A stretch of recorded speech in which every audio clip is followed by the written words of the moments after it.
Good morning students. हम आज पढ़ने जा रहे हैं फार्म इंजीनियरिंग, जो हमने स्टार्ट किया था पेपर 1 में चैप्टर नंबर 4, जिसमें हमने इसके पहले एम्बैंकमेंट के बारे में पढ़ा है। अभी हम लोग उसके बाद का टॉपिक पढ़ने जा रहे हैं फार्म इंजीनियरिंग में एस्टिमेशन ऑफ अर्थवर्क। जब हम लोग एम्बैंकमेंट बनाते हैं तब वो अर्थवर्क हम लोग कितना कर रहे हैं, हम क्या खुदाई कर रहे हैं, कितनी जगह हमें लग रही है, तो इसका एस्टिमेशन किस तरीके से करते हैं ये हम लोग देखेंगे। To estimate volume of earthwork involve in excavation of pond either of the three method can be adopted. तो जब हम लोग अर्थवर्क कितना हुआ है, वॉल्यूम कितना लगा है अर्थवर्क के लिए, तो ये जब हम लोग एस्टिमेट करने की कोशिश करते हैं तब उसमें 3 मेथड्स यहाँ पे बताए गए हैं। Type of method used for the estimation of earthwork is depend upon accuracy required. तो ये मेथड है, जो 3 मेथड हमको यहाँ पे दिए गए हैं।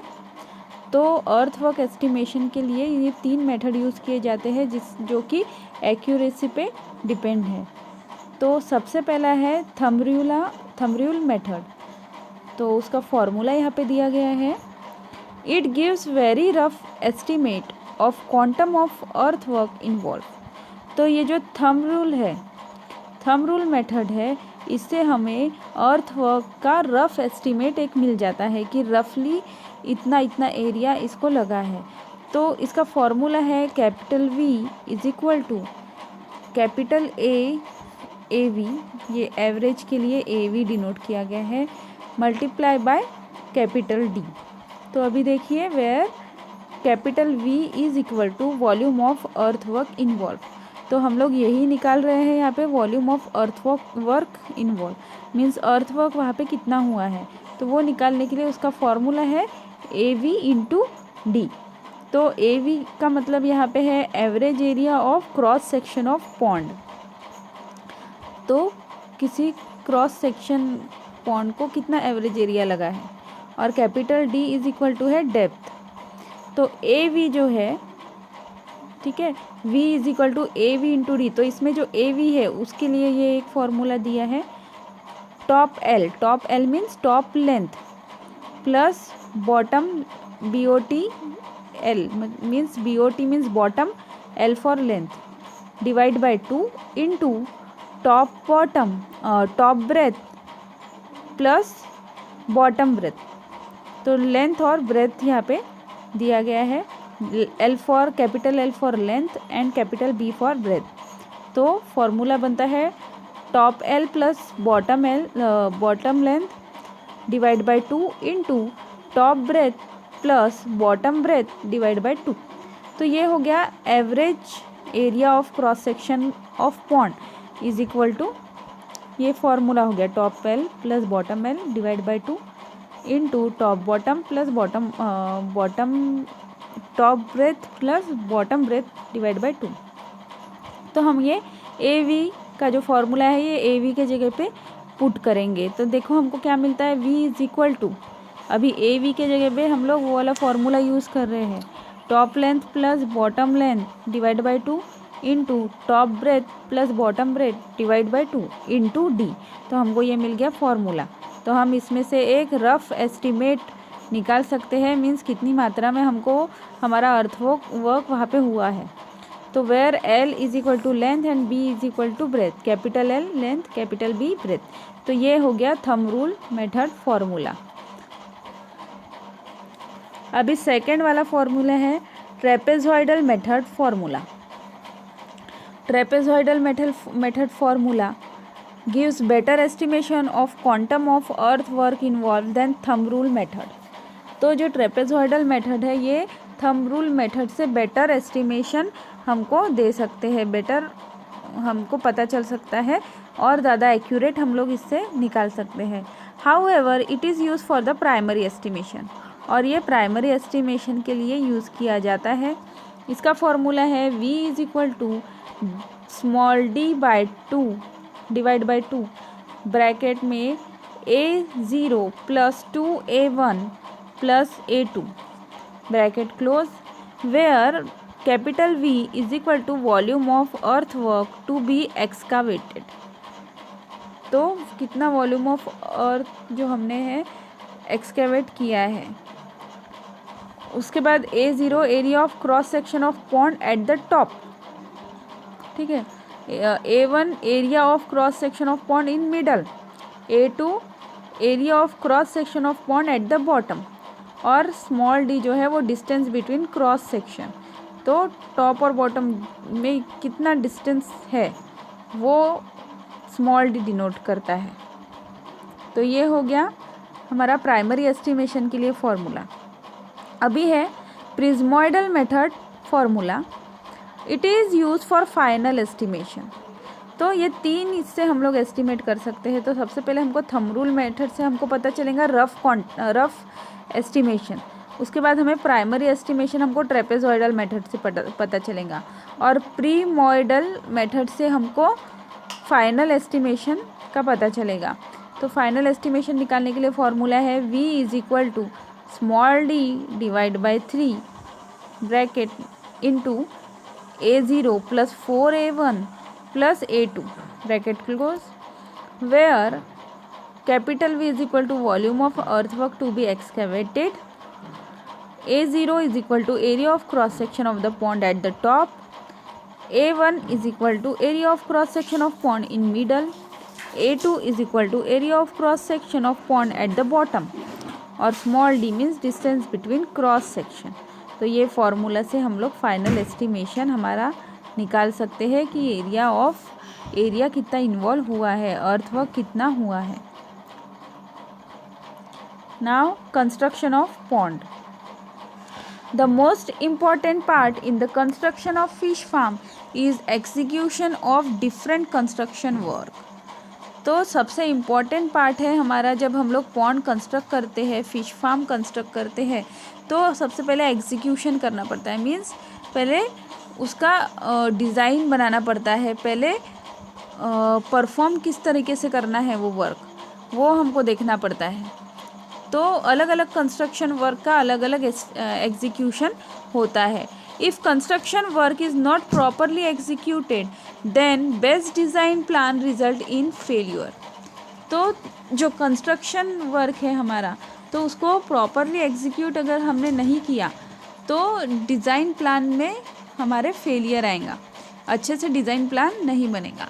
It is common observation that the quantum of construction work of pond and various channels increases and become more expensive। तो जब हम लोग प्लान करते हैं उस हिसाब से अगर हम लोग काम नहीं कर रहे हैं, तो सबसे पहले हमने मैप बना दिया, डिज़ाइन बना दिया हमारे फिश फार्म का, तो उसके ऊपर बेस हमने क्या करना चाहिए, जो कंस्ट्रक्शन वर्क जो हम कर रहे हैं वो सेम जिस तरह से हमने मैप बनाया है उस तरीके से हमको करना है। बट अगर हम लोग वो फॉलो नहीं कर रहे हैं तो क्या होगा, हमारा जो एक्सपेंस है वो इंक्रीज़ हो जाएगा, तो वो ज़्यादा एक्सपेंसिव हो सकता है। Hence to avoid more expense and effort one should construct the pond very carefully. तो इसी एक्सपेंसेस को हमको बढ़ाना नहीं है और एफर्ट्स भी हमको बहुत ज़्यादा नहीं लगाना है। तो हमें जो पॉन्ड हम लोग कंस्ट्रक्ट कर रहे हैं वो हमें बहुत ही केयरफुली कंस्ट्रक्ट करना है। During construction of ponds following step must be consider. तो जब हम लोग कंस्ट्रक्शन कर रहे हैं पॉन्ड का, तो हमें स्टेप बाय स्टेप हमको ये पॉन्ड का फिश फार्म का कंस्ट्रक्शन करना है। तो ये स्टेप हमको यहाँ पे दी गई है, तो वो स्टेप्स को कंसिडर करते हुए हमको स्टेप बाय स्टेप अपना काम करना है। These are land clearance, excavation, test of soil for embankments, compaction of embankment, turfing of embankment and lining of pond। तो ये देखो स्टेप बाय स्टेप से हमने ये करना है। तो सबसे पहले क्या आएगा, लैंड क्लियरेंस आएगा, उसके बाद एक्सकेवेशन, उसके बाद testing of soil for embankment, उसके बाद कॉम्पैक्शन ऑफ एम्बैंकमेंट बनाना है तो हमें किस तरीके से बनाना है, कॉम्पैक्ट एम्बैंकमेंट बनाना है, टर्फिंग ऑफ एम्बैंकमेंट और लाइनिंग ऑफ पॉन्ड्स। तो ये सब स्टेप्स हमको यहाँ पे फॉलो करनी है। जब हम लोग पॉन्ड कंस्ट्रक्ट कर रहे हैं। तो सबसे पहले है land clearance. Land clearance is the first and important step in the pond construction. तो लैंड क्लियरेंस सबसे फर्स्ट स्टेप है और सबसे इम्पॉर्टेंट स्टेप है जब हम लोग एक पॉन्ड जब कंस्ट्रक्ट कर रहे हैं। तो land should be cleared of from all type of vegetations before the construction work start. तो जब हम लोग लैंड क्लियर कर रहे हैं उस टाइप पे हमको सारा जो वेजिटेशन है, हर एक टाइप का वेजिटेशन हमको पहले वो क्लियर करना है। वर्क स्टार्ट करने से पहले ये सब काम हमको करना है, वेजिटेशन वहाँ से सब हटाना है। Because the ground which containing vegetation in the form of grass and bushes will not gripe the fill material which may lead in sliding of embankment।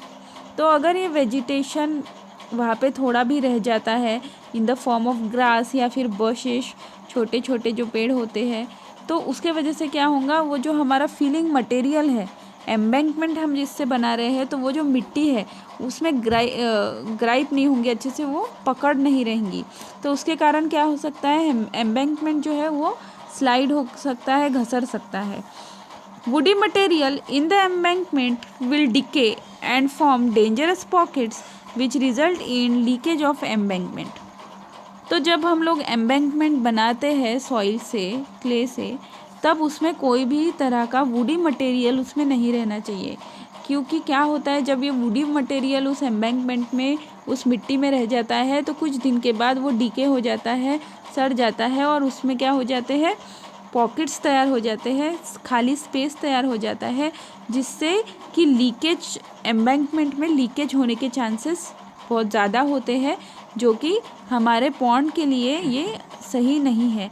इसीलिए हमको जो वुडी मटेरियल है वो हमने सबसे पहले रिमूव कर देना है, और सॉइल के अलावा उसमें और कोई दूसरा मटेरियल होना नहीं चाहिए जब हम लोग एम्बैंकमेंट बनाते हैं। Any woody material in the pond bottom और along the sides hamper netting. तो अगर कोई भी वुडी मटेरियल है पॉन्ड के बॉटम में या फिर साइड्स में पॉन्ड के, तो उससे क्या होती है, हमारे नेटिंग में प्रॉब्लम आती है। जब हम लोग फ़िश हार्वेस्ट करते हैं तो उस टाइम पे जब हम लोग नेटिंग करते हैं तो वो नेटिंग वो उस वुडी मटेरियल में अटक जाता है, और हमारी नेट भी उससे फट सकती है और हार्वेस्टिंग में प्रॉब्लम हो सकता है। इसीलिए कोई भी वुडी मटेरियल पॉन्ड के बॉटम में नहीं होना चाहिए। इस तरीके से हमको लैंड को क्लियर करना है, और इसको ही कहते हैं लैंड क्लियरेंस। उसके बाद देखो एक्सकेवेशन। एक्सकेवेशन खुदाई करना है। एक्सकेवेशन मीन्स खोदकाम करना। Once the farm area is cleared, the outline of the pond and embankment should be marked by stakes. तो जब एक हमारा जो फार्म एरिया है वो खोदकाम करके जब पूरा क्लियर हो जाता है, तो उस टाइम पे हमको क्या करना है, आउटलाइन बनाना है हमारे पॉन्ड के लिए और एम्बैंकमेंट के लिए। तो ये हमको मार्क करना है। तो हम मार्क किससे करेंगे, स्टेक्स, लकड़ियाँ जो होती है हमारी, उससे हम लोग ये आउटलाइन बनाएंगे। All loose surface should be remove to the depth of 15 to 30 centimetre. तो स्टेक्स लगाने के लिए हमको जो लूज सरफेस उसको रिमूव करना पड़ेगा, और उसकी डेप्थ होनी चाहिए 15 to 30 centimetre. Pond can be excavated by employing human labour और बाय यूजिंग मशीन। तो पॉन्ड को एक्सकावेट करने के लिए हम लोग ह्यूमन लेबर को भी ये कर सकते हैं, हायर कर सकते हैं, और बाय यूजिंग मशीन हम लोग ये कर सकते हैं। During excavation theoretical dimension of pond should not be change. तो एक्सकावेशन जब हम लोग कर रहे हैं तो हमने जो पहले मैपिंग की है, पहले पेपर पे हमने जो मैपिंग की है कि इस शेप का हमको पॉन्ड बनाना है, तो ये जो थेरोटिकल डायमेंशन है हमारे, वो चेंज नहीं होने चाहिए during excavation. The pond bottom must be clear of from rock, root, tree and stumps. तो जो पॉन्ड बॉटम है हमारा, उसको हमने क्लियर करना है। वहाँ पे कोई भी बड़े रॉक्स नहीं होने चाहिए, ट्रीज़ नहीं होने चाहिए, रूट्स नहीं होने चाहिए, और स्टम्प्स नहीं होने चाहिए। तो इस तरीके से हमको एक्सकेवेशन के टाइम पे पॉन्ड बॉटम को क्लियर करना ज़रूरी है। The pond bottom should have gentle slope towards the outlet for easy draining. तो पॉन्ड बॉटम जो है उसको स्लोपिंग होना चाहिए आउटलेट की तरफ। मीन्स जो पानी है जब हम लोग ड्रेन करते हैं तब वो इजीली सारा पानी बह जाए और आउटलेट के थ्रू वो पूरा पानी निकल जाए। इसीलिए जो हमारा पॉन्ड बॉटम है वो कैसा होना चाहिए, स्लोपिंग होना चाहिए towards the outlet for easy draining. The excavation of ponds and construction of embankments should be done simultaneously. तो जो ये दोनों प्रोसेस है ये साइमल्टेनियसली होनी चाहिए। एक्सकेवेशन के साथ साथ एम्बैंकमेंट का कंस्ट्रक्शन भी होना चाहिए, ताकि वही जो फिलिंग मटेरियल है पॉन्ड में से जो हम लोग फिलिंग मटेरियल निकाल रहे हैं एक्सकेवेशन के थ्रू, जो मिट्टी निकाल रहे हैं उसी से हम लोग एम्बैंकमेंट बना सकते हैं। नेक्स्ट अभी इस तरीके से ये देखिए पिक्चर हमारे बुक में भी दी गई है और यहाँ पे भी मैंने पिक्चर दी है, उसमें दिख रहा है आपको। इस तरीके से हमको पॉन्ड का एक आउटलाइन बनाना है। तो ये आउटलाइन में हमने ये स्टेक्स लगाए हैं लकड़ी के और उसको स्ट्रिंग से बांध दिया है। ठीक है, तो ये हो गई हमारे पॉन्ड की आउटलाइन। अभी है soil test for embankments. The soil which is to be used for construction of embankment should be tested for saturation. तो सॉइल हमने सबसे पहले जब हम लोग एम्बैंकमेंट बना रहे हैं तो हमको सॉइल को क्या करना है, टेस्ट करना है। तो वो कैसी होनी चाहिए, सैचुरेशन टेस्ट होनी चाहिए उसकी। तो ये किस तरीके से करते हैं देखते हैं। The soil to be tested is damped and kneaded in hand till it becomes stiff plastic mass। तो सॉइल को हमने हाथ में लेना है, उसको knead करना है अच्छे से, उसको हैंड से ऐसे दबा के उसका बॉल बनाना है हमको। तो वो एक प्लास्टिक मास की तरह एक राउंड शेप में बॉल बन जाएगा। The ball of this mass is then immersed in still water to a depth. तो हमको ये बॉल एक स्टील वाटर में डालना है और नीचे उसको बॉटम में डीप हमको रख देना है। ठीक है, a good quality soil will resist saturation for days while inferior soil will fall to pieces in few hour. तो अगर गुड क्वालिटी सॉइल है तो वो रेजिस्ट कर लेंगी उस पानी में, वैसे ही वो बॉल बना रहेगा। बट अगर वो इन्फीरियर क्वालिटी की सॉइल है तो वो कुछ ही घंटों में पीसेस में बदल जाएंगी, मीन्स वो ब्रेक हो जाएगा बॉल। तो ये इस तरीके से हम लोग पहचान सकते हैं कि सॉइल की क्वालिटी कैसी है, वो एम्बैंकमेंट बनाने के लायक है या नहीं। Compaction of embankment. In order to improve the properties like strength, liability to settlement and resistance to weathering, the embankment should be compacted.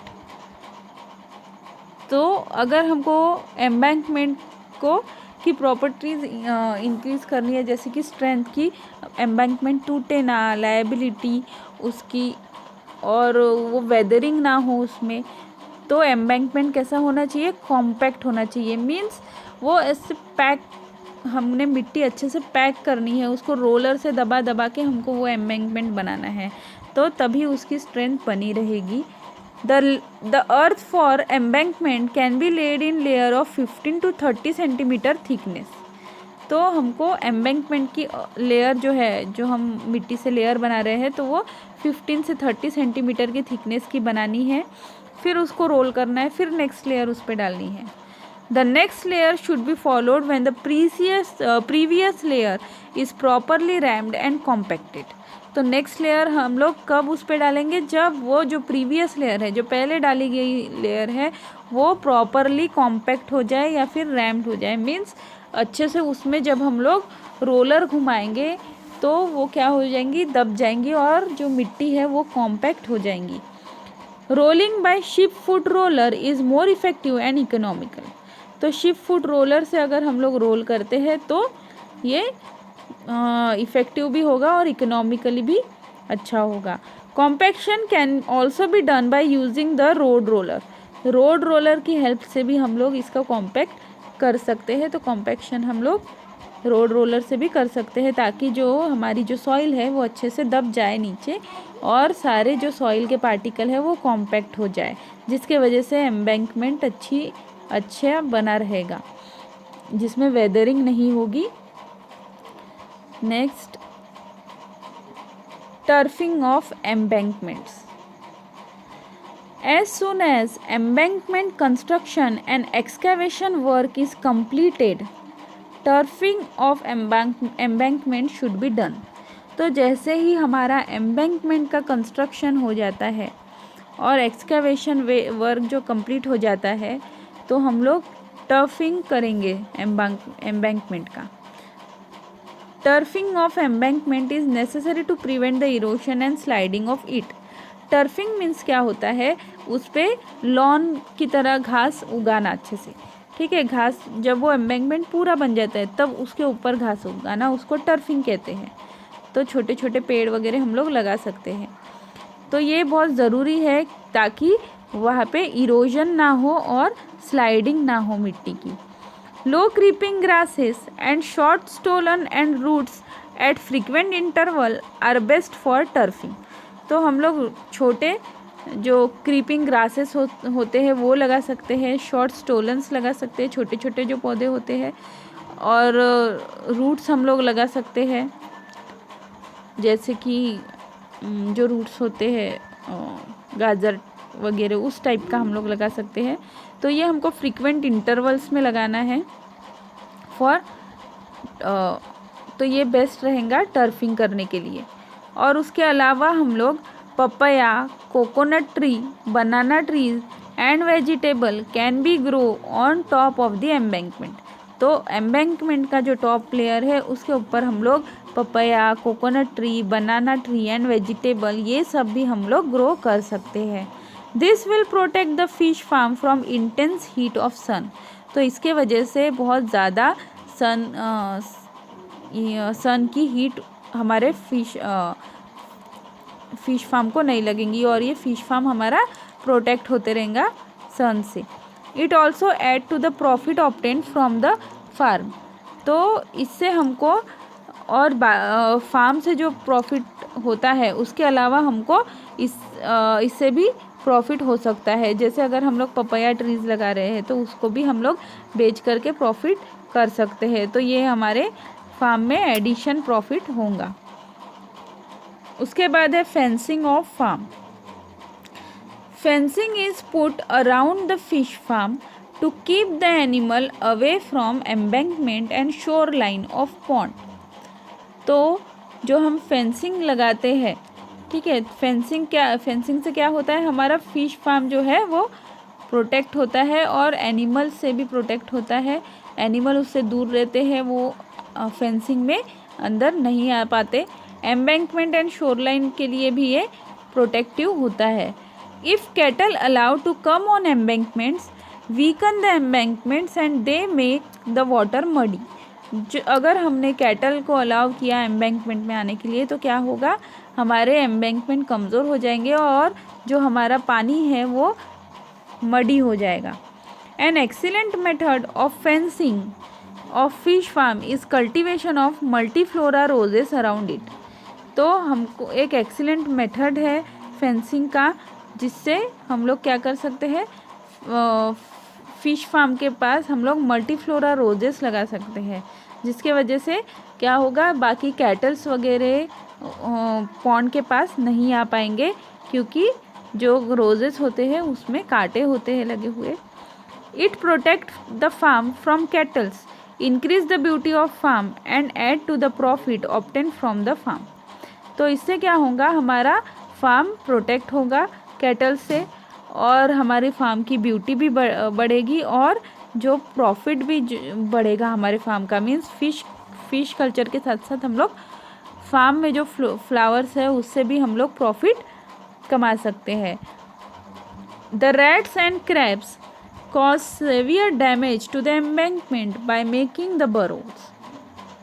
तो जो रैट और क्रैब्स होते हैं वो भी हमारे जो एम्बैंकमेंट है उसको डैमेज पहुंचाते हैं बाय मेकिंग द बरोज। तो अपने बरो बना के, क्या बोल सकते हैं, सॉरी, तो जो रैट्स और क्रैब्स है वो मिट्टी में अपना घर बना के रहते हैं, मिट्टी को खोद के उसमें अपना घर बनाते हैं, तो उससे हमारे एम्बैंकमेंट को बहुत ज़्यादा डैमेज होता है। The rats are effectively control by using poison by trapping and plugging the burrows. तो ये जो रैट्स है उनको हम लोग कंट्रोल कर सकते हैं by using poison. Rat poison आते हैं उसको यूज़ करके हम लोग कंट्रोल कर सकते हैं, या फिर बाय ट्रैपिंग उनको पकड़ के, या फिर प्लगिंग द बरोज। तो उनके जो बरोज है उसमें उसको हम लोग फिर से बुझा करके उसमें सीमेंट वगैरह डाल के फिर हम लोग ये रैट को कंट्रोल कर सकते हैं। क्रैब्स में भी control by using suitable poison. तो क्रैब्स जो होते हैं उनको भी हम लोग किसी सूटेबल पॉइजन के यूज़ से कंट्रोल कर सकते हैं। Other building should be constructed at convenient place. तो जो फिश फार्म होता है हमारा उसमें और भी बाकी बिल्डिंग्स होती है, जैसे कि लेबॉर्ट्री हो गई, हैचरी हो गया, तो ये भी हम लोग कन्वीनियंट प्लेस को देख के वहाँ पे बना सकते हैं। जैसे कि laboratory, hatchery should be constructed nearer to the nursery pond which facilitate convenient handling of fishes and fish seed. तो ये हम जो बना रहे हैं हैचरी, लेबॉर्ट्री, तो ये हमें नर्सरी पॉन्ड के पास बनानी है ताकि फ़िश हैंडल करने के लिए ईजी हो। Watchman's hut should be constructed at convenient place to look after the entire farm. और वॉचमैन के लिए जो छोटा हट बनाया जाता है वो भी हम लोग बना सकते हैं किसी कन्वीनियंट प्लेस पे, ताकि वो पूरे फार्म पे ध्यान रख सके। तो ये हो गया हमारा आज का टॉपिक। Thank you students.